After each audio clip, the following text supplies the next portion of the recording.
જોઈ રહ્યા છો વડોદરા 24 અવર્સ ન્યૂઝ ચેનલ। હવે જોઈએ અગત્યના સમાચાર। લોકસભા 2024 ચૂંટણીને લઈને વડોદરા શહેર પોલીસ સતર્ક। વડોદરા શહેર પોલીસ ફ્રી ફેસફુલી ઇલેક્શન માટે તૈયાર। ઇલેક્શનના ભાગરૂપે જાણીતા ગુનેગારો, ખૂંખાર ગુનેગારો, નામચીન બુટલેગરો તથા ગુનાહિત ઇતિહાસ ધરાવતા ઇસમોની અટકાયત કરવામાં આવી।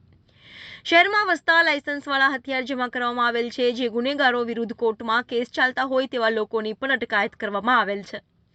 ઇલેક્શનના ભાગરૂપે વડોદરા શહેર કમિશનર દ્વારા અલગ અલગ બ્રાન્ચને પ્રોહિબિશનના કેસો કરવા સૂચનાઓ આપવામાં આવી છે। ચૂંટણી પ્રક્રિયાના ભાગરૂપે એસએસસીની ટીમ, ફ્લાઇંગ સ્કોડની ટીમ, સર્વેલન્સ સ્કોડની ટીમને કાર્યરત કરવામાં આવી।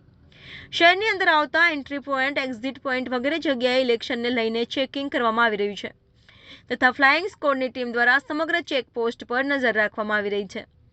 સુરક્ષાને ધ્યાનમાં રાખતા આરએફએની ટીમ, એસઆરપીની ટુકડી, હોમગાર્ડની ટીમો, બીએસએફની ટીમ તથા સમગ્ર ડીસીપી, એસસીપી, એસપી ઉચ્ચ કક્ષાના અધિકારીઓ દ્વારા મોનિટરિંગ કરવામાં આવી રહ્યું છે। ખાસ કરીને સંવેદનશીલ એરિયામાં વિડીયોગ્રાફી તથા મોટી સંખ્યામાં સુરક્ષા દળો તૈનાત કરી દેવામાં આવ્યા છે। મહત્વની વાત એ છે કે વડોદરાના પોલીસ કમિશનર નરસિમ્હા કોમરને ઇલેક્શન પંચ તરફથી ગુજરાત રાજ્યના ઇલેક્શન નોડલ ઓફિસર તરીકે નિમણૂક કરવામાં આવી છે। ત્યારે નરસિમ્હા કોમર પોલીસ કમિશનર દ્વારા ગુજરાતને લગતી 133 બોર્ડર ઉપર નજર રાખવામાં આવી રહી છે। અત્યારે શહેરમાં જે પોલિંગ સ્ટેશન્સ છે તો સ્થાનિક પોલીસ સ્ટેશનના ઇન્ચાર્જ, એસીપી, ડીસીપી અને મારા કક્ષાથી પણ કેટલાક સંવેદનશીલ વિસ્તારોના મુલાકાત લેવામાં આવેલ છે અને તેના પ્રોફાઇલ, તેના પોટેન્શિયલ રિસ્કને ધ્યાને રાખીને આપણે ત્યાં પોલીસ ઉપરાંત કેટલાક જગ્યાઓ ઉપર એસઆરપીએફ અને સીએપીએફને પણ તૈનાત કરવામાં આવે છે અને સાથે સાથે ડિસ્ટ્રિક્ટ ઇલેક્શન ઓફિસર તરફથી કેટલાક વિસ્તારોમાં વેબકાસ્ટિંગ અને માઇક્રો ઓબ્ઝર્વરને પણ મૂકવામાં આવે છે અને મલ્ટિપલ લેયર આપણા પેટ્રોલ પાર્ટીઓ પણ સતર્ક રહેશે, ક્યુઆરટીઓ સતર્ક રહેશે। તો કોઈ પણ વિસ્તારમાં, કોઈ પણ જગ્યાએ કોઈ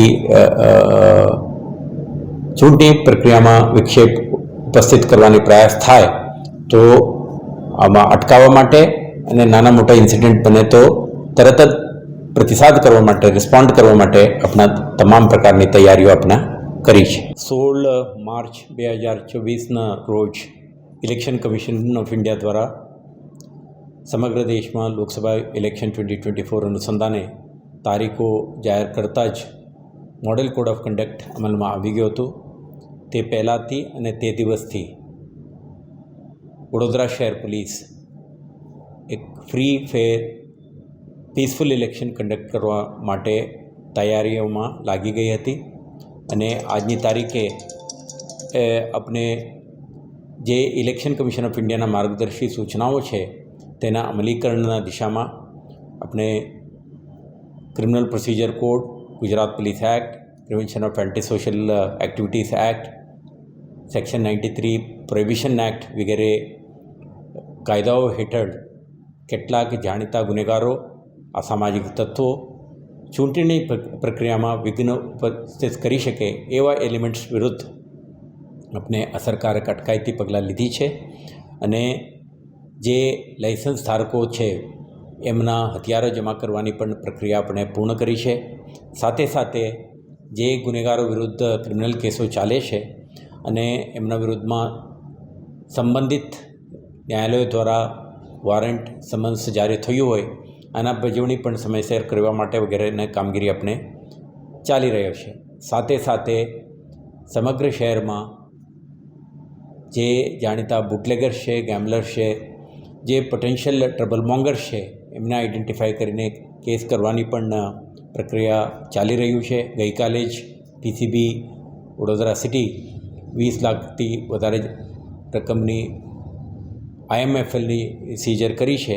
આ પણ નાના ભાગરૂપે જ છે અને શહેરમાં ચૂંટણી પ્રક્રિયા અનુસંધાને લગભગ 21 ફ્લાઇંગ સ્ક્વોડ અને 21 સ્ટેટિક સર્વેલન્સ ટીમ પણ કાર્યરત છે અને શહેરના જે ચેકપોસ્ટ છે આને પણ આપણે સતર્ક રાખીને ત્યાં આવતા જતા વાહનો ઉપર નજર રાખીએ છીએ અને કોઈપણ એલિમેન્ટ્સ, કેશ, બુલિયન, હથિયારો, એનડીપીએસ કે અન્ય કોઈ પણ પ્રકારની ઓબ્જેક્શનેબલ મટીરિયલ લઈને આ વિસ્તારમાં એન્ટ્રી ના કરે અને કોઈપણ રીતે વોટર્સને અનડ્યુ ઇન્ફ્લુઅન્સ કરવાની કે ઇન્ટિમિડેશન કરવાની કોઈ શક્યતા ના રહે તે માટે પોલીસ ટીમ ડિસ્ટ્રિક્ટ એડમિનિસ્ટ્રેશન સાથે સંકલનમાં રહીને કામ કરી રહ્યા છે.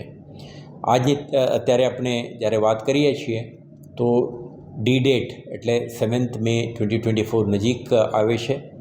આજની તારીખે આપણે જે માનવબળ છે એના મહત્તમ ઉપયોગ કરીને police, state reserve police force, central armed police forces અને હોમગાર્ડ જીઆરડીના માનદ વેતકો અને આપણા ટીઆરબીના સભ્યો એમને તૈનાત કરીને જે critical polling station, normal polling station અને આ વિસ્તારમાં ઇલેક્શન કમિશન ઓફ ઇન્ડિયા દ્વારા નિર્ધારિત સ્કેલ મુજબ તૈનાત કરવામાં આવશે અને ત્યાંના ઉપર આપણા mobile patrols, PSI, inspector, ACP, DCP કક્ષાના અધિકારીઓના મલ્ટિપલ લેયર્સ ઓફ સુપરવિઝન સાથે આપણે સમગ્ર બંદોબસ્ત ગોઠવીશું અને શહેરમાં કોઈ પણ પ્રકારની સમસ્યા વગર શાંતિપૂર્ણ રીતે ઇલેક્શન પ્રક્રિયા સંપન્ન થઈ શકે તે માટેના તમામ આયોજન वडोदरा शहर पुलिस द्वारा करवामा. प्लेसमेंट्स प्लेसमेंट्स प्लेसमेंट्स आपको भी प्लेसमेंट्स चाहिए?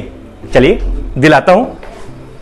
हम इस वक्त मौजूद हैं सयाजीगंज में अरीना एनिमेशन में, जिसने देश को कई बड़े designers, 3D artist, web developer और डिजिटल मार्केटिंग एग्जीक्यूटिव्स दिए हैं. इनके साथ कोलैबोरेटेड हैं वडोदरा के 400 प्लस प्लेसमेंट पार्टनर्स और इन सभी प्लेसमेंट पार्टनर्स की प्रायोरिटी है सिर्फ और सिर्फ अरीना.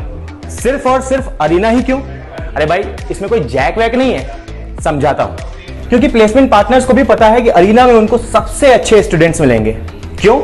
क्योंकि यहां पर personality development, communication skills, resume writing और इसके साथ साथ मॉक टेस्ट भी कराए जाते हैं ताकि जो रिक्रूटर है उसको डिजायर्ड कैंडिडेट और प्रिपेयर्ड कैंडिडेट पहले से ही मिल जाए. अरीना ने देश के कई शहरों में बड़ी स्ट्रेंथ में प्लेसमेंट्स भी कराए हैं. Cities like Mumbai, Delhi, Calcutta, Bangalore, Hyderabad.